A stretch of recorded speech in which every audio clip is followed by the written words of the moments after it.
आला हजरत इमाम अहले सुन्नत मुजद्दिदीन मिल्लत मेरे आला हजरत से किसी ने पूछा था कि हजरत जी बीबी नात पढ़ सकती है? फतावा रज़विया की 14वीं जिल्द, बीबी मिलाद पढ़ सकती है? मिलाद।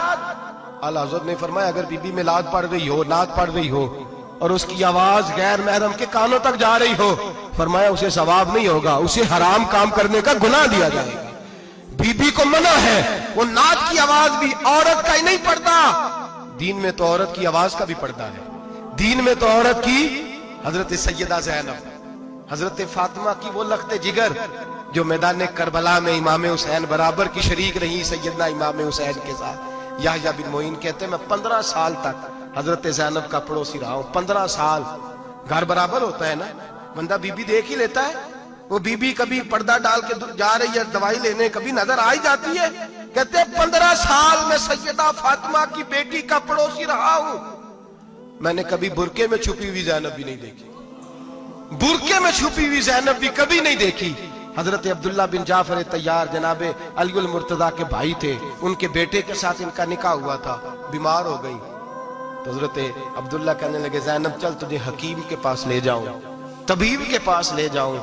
तो हजरत ज़ैनब कहने लगी आप जाइए मेरा हाल बता के दवाई ले आइए। तो हजरत अब्दुल्ला जाफर तैयार कहने लगे शरीयत में गुंजाइश है डॉक्टर के पास जाने, हकीम के पास जाने की गुंजाइश है, तू चलती क्यों नहीं? तो हजरत ज़ैनब कहने लगी शरीयत में गुंजाइश तो है पर अब्दुल्ला मेरी मजबूरी ये है कि मैं फातिमा की बेटी हूं। शरीयत में गुंजाइश तो है पर मेरी मजबूरी ये है कि मैं हुसैन की बहन हूं। शरीयत में गुंजाइश है पर मैं हसन की बहन हूं।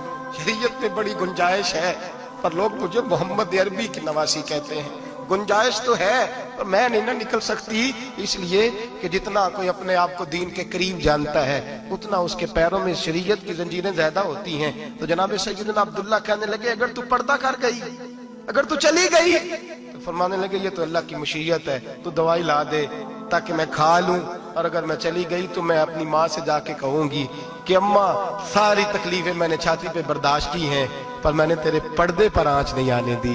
मेरे भाई ये उसवा नूर है, ये उसवा हसना है, ये हमें सिखाया जा रहा है। मेरे हबीब करीम की बीवियों का ये हाल था। बीवियों का अपने घर के आंगन में हजरत आयशा सिद्दीका, हजरत सौदा जनाब अफसा अपने सेन में जब बैठती थी ना तो दीवार की तरफ मुंह करके बैठती थी, दीवार के साथ लग के दीवार की तरफ।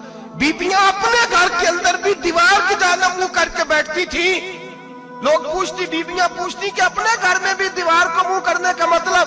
कहती हो सकता है कुछ छत पे चढ़े अचानक नजर पड़े तो हम चाहती हैं फिर भी हमारा चेहरा नजर ना आए उसे, फिर भी हमारा चेहरा नजर, हम अपने घर के अंदर भी पाबंद रहती